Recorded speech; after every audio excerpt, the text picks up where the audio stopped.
pelas vezes em que eu me perdi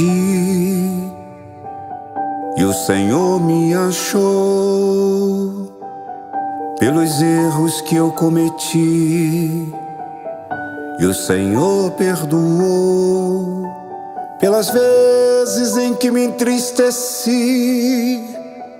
e o Senhor me alegrou, pelas lágrimas que derramei e o Senhor enxugou. Eu te agradeço pelas vezes em que me enfureci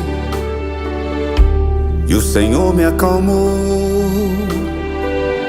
pelas vezes em que te ofendi e o Senhor relevou, nos momentos em que me afastei e o Senhor me encontrou, pelas vezes que eu quase caí e o Senhor me salvou.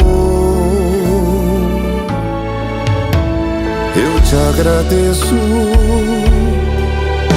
por esta chance de ir em frente, de ser feliz humildemente. Eu te agradeço por estar vivo, por existir. Eu te agradeço por ter certeza que a liberdade pode existir.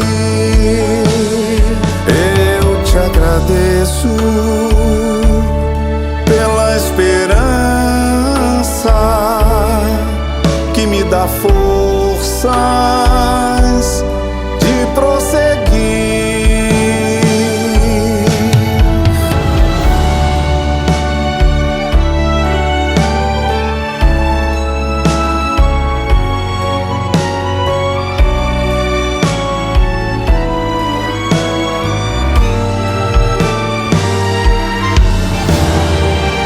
Humildemente eu te agradeço por estar vivo, por existir. Eu te agradeço pela esperança que me dá forças de prosseguir, por vir comigo no meu caminho e nesse instante estar aqui. Humildemente eu te agradeço por estar vivo,